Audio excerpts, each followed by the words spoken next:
Good morning, beloveds. This is take 2. We'll see if it kicks me off again. My morning hasn't looked anything like I expected it to. I was a little congested last night and I had an event in the middle of the night, which it's always hard to go back to sleep after one of those. And so I overslept by about 10 minutes. And then as I'm just in the process of just starting to get dressed, I get the text message and I'm like, the trainer doesn't feel good. And I'm like, you know what? I get it. And I didn't even think to ask him. It's, Memorial Day weekend. Do you have plans? Are you going out of town? And so it was like, no worries, So I went back to bed and then got up a little, and we went for a bike ride this morning. So, and it was good. It was good. It was just on the warm side, but not too warm. Hence I was like, let's see how much air I can get. And then I don't know what we're going to do tomorrow. We may go to the park. We may not. We may go to the gym. We don't know. But point is, we get to take the day and do something different. So when I knew I was going to have the day off, I asked him, hey, can you take this day off? We may not do anything. Our garage needs some attention. That may be what we do. All right. But it is May 28th. Our title is Mysticism, and our author is Evelyn Underhill. And the title is, it's from Mysticism, a book called Mysticism from 1955. All right. To be a mystic is simply to participate here and now in that real and eternal life in the fullest, deepest sense which is possible to humanity. It is to share as a free and conscious agent, not a servant, but a child in the joyous travail of the universe. Its mighty onward sweep through pain and glory towards its home in God. This gift of childship, this power of free cooperation in the world process is humanity's greatest honor. The ordered sequence of states, the organic development, whereby their consciousness is detached from illusion and rises to the mystic freedom which conditions, instead of being conditioned by its normal world, is the way they must tread if that childship is to be realized. Only by this fostering of their deeper self, this transmutation of elements of their character, can they reach those levels of consciousness upon which they hear and respond to the measure whereunto the worlds keep time on their great pilgrimage towards the spirit's heart, the mystic art of union, that joyous loss of the transfigured self in God, which is the crown of humanity's conscious ascent towards the absolute, is the contribution of the individual to this, the destiny of the cosmos. Don't think I've ever heard it described quite that way. Interesting. Now, I am going to go back to the very first line. To be a mystic is simply to participate here and now in the real and eternal life of the fullest and deepest sense which is possible to us. To share as a free and conscious agent. Not a servant, but a child. Okay. To participate in the here and now as a free and conscious agent. Interesting. You get a whole lot of stuff put on mysticism and mystics, and it kind of comes with its own stereotype of people, somewhat gothic, where they wear the long sweeping, clothes, and they talk in I'm gonna say languages, but that's not what I mean. That nobody understands. And to some degree, that's true. Because if you've had a mystic experience and you have tried to explain it to somebody else, there are not words that can explain the depth of that experience. It's a little bit like, when you get a peek behind the curtain. You get a peek behind the curtain, and then you come back and you try and explain what's happening behind the curtain to everybody else who hasn't seen behind the curtain, and they all think you're nuts because there are not words to explain what you've seen. There was a movie 100 years ago with Matt Damon in it called The Adjustment Bureau, and that's exactly what that movie was about. In one brief moment, he got a peek behind the curtain and went, wait a minute. And in the end, he was allowed to run with the peak for two reasons. One, they just realized that they just couldn't get in his way now that he'd seen behind, he'd peeked behind the curtain. And two, nobody would ever believe him. He could tell everybody about what he had experienced, and nobody would believe him. And so that's a bit what mysticism is in that moment you get that peek behind, and then you realize, wait a minute, I have far more power over what is happening in my world than I think I do. I'm not going to say control, because control is an illusion, but I have far more power over, because it simply starts with that emotional choice.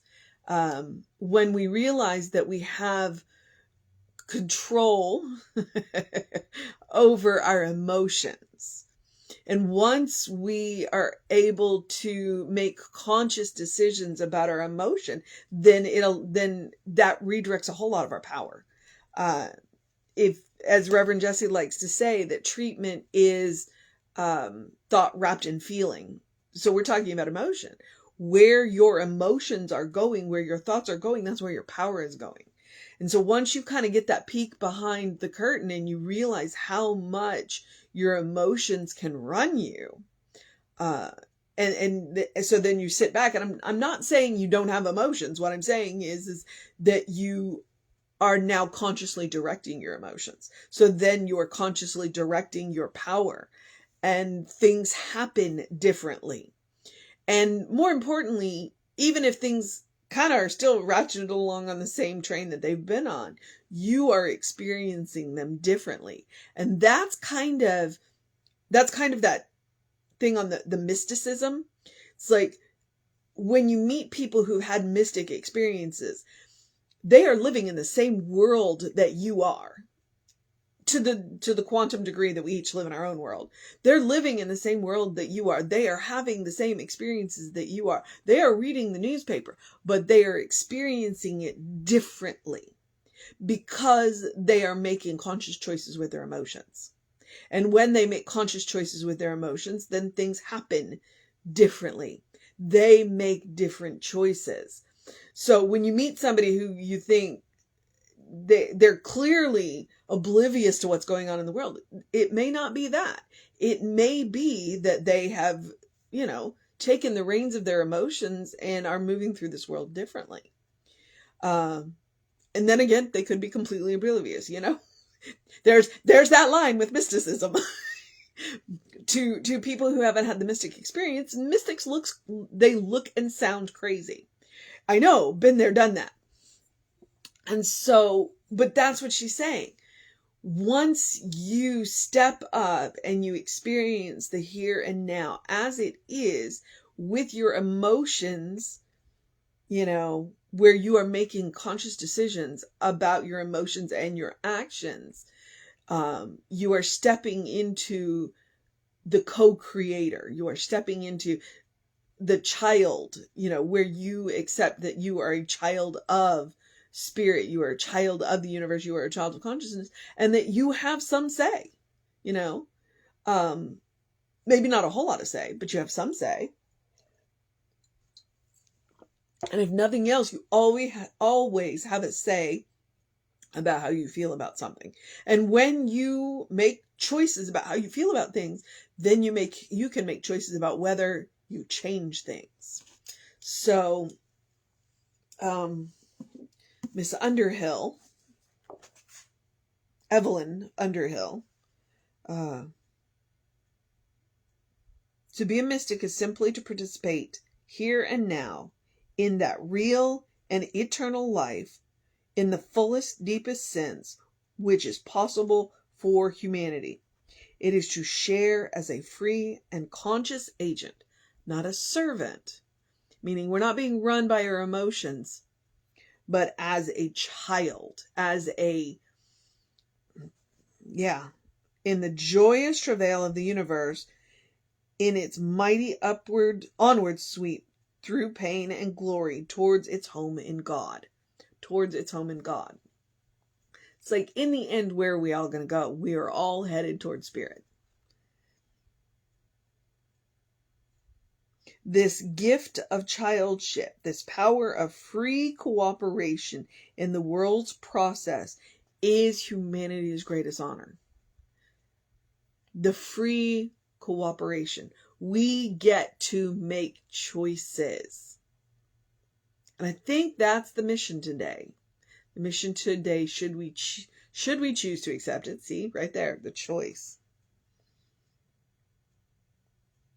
is to participate freely. And just that we can reach the levels of consciousness upon which we hear and respond to the measure. Now this is a quote, whereunto the worlds keep time. I don't know what that's from. Might Google that and see what that is. On their pilgrimage towards the Spirit's heart.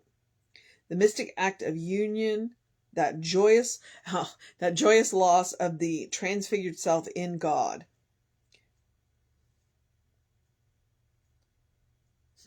Okay. Yep. That's it. It's the mission today, should we choose to accept it, is this gift, to recognize this gift of childship, the power of free cooperation in the world's process. Not as a servant. To recognize our free cooperation as a free agent, a conscious free agent, to participate here and now. It's like, let's not put this off. I would say, if I was going to have a beef with some of our other, some of the other religions, because I don't think science of mind is a religion. I think science of mind is much more of a philosophy. It's a way of living, akin to Buddhism. It's a way of, but with several of the religions, they get a little focused on the next world and forget that we live here now. And so the mission, should we choose to accept it, is to accept that childship, accept the power of free cooperation, not as a servant, but a free agent. So, all right. Okay, there we are. I'm all let that go. Mysticism can be one of those that can be hard to talk about. It's hard to give you a mission with mysticism because, once you have that mystic experience, then we all sound crazy when we talk about it, but it is what it is.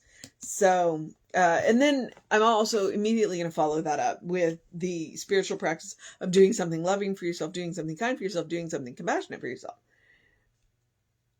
Simply because when you have a mystic experience and then you sound crazy, you're like, okay.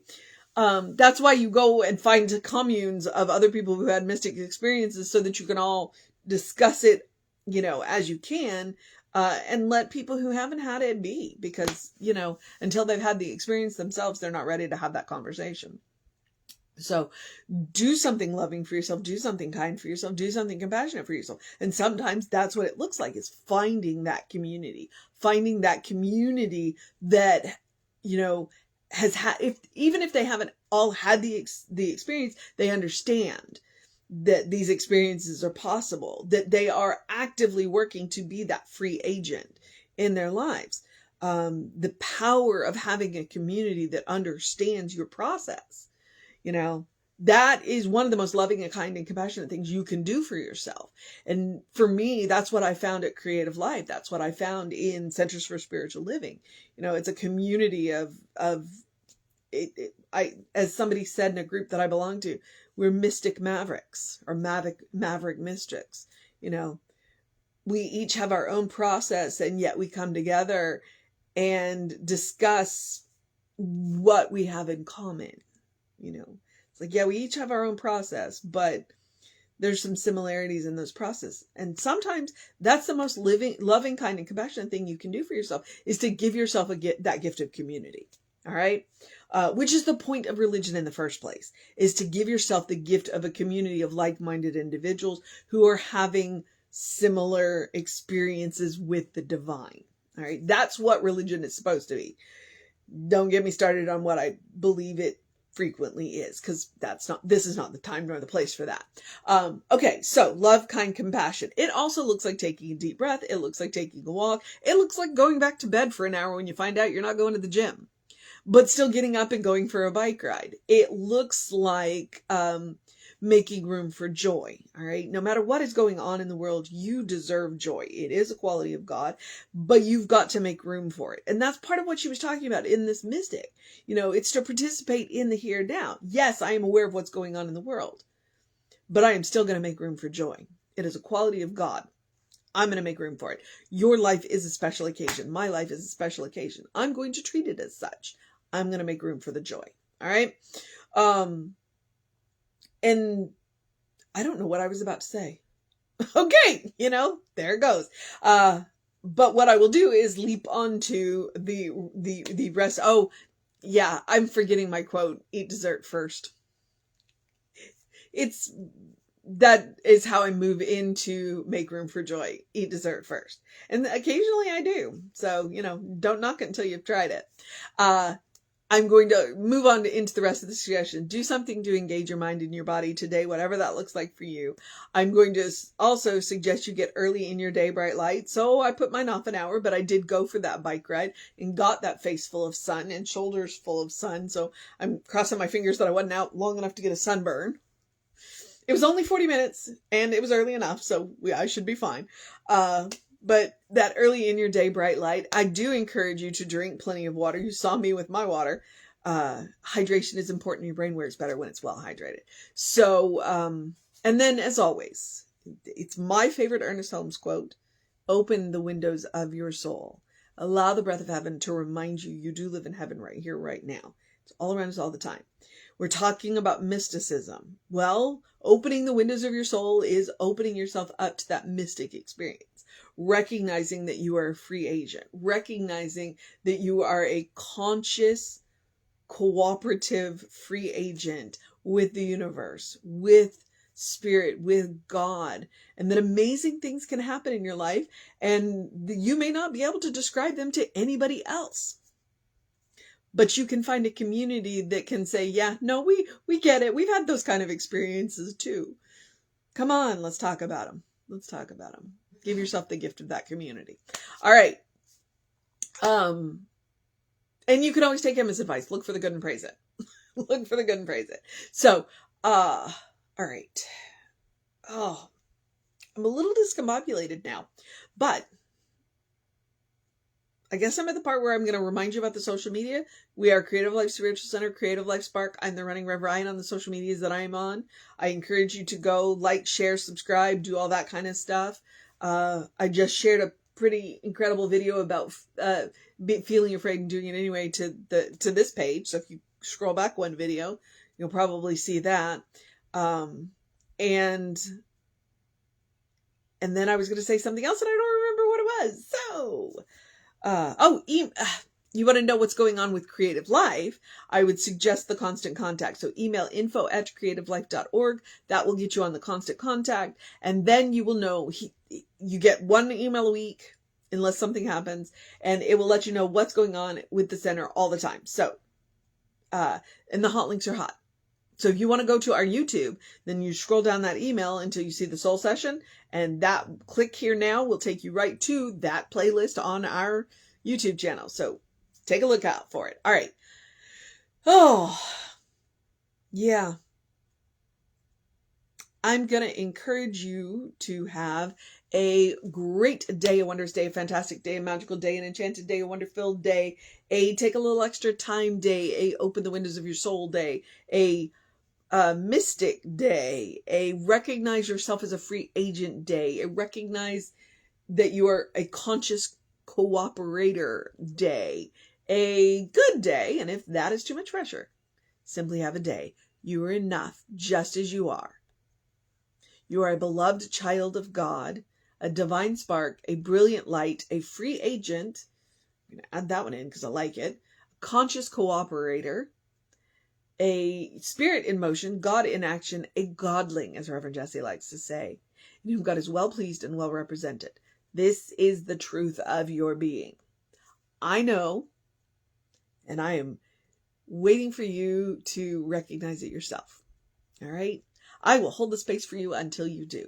So, take care of yourself, always. Reverend David will be on around 5 p.m. with you. I should be back with you around 9 a.m. tomorrow. It's Memorial Day, so don't hold me to the 9 a.m. I may choose to go to the park. Take care of yourself. Oh, well, it's Sunday, so we have an amazing service for you at 11. So I'll see you then, for sure. Take care of yourself. Know that you are loved, and I will see you next time.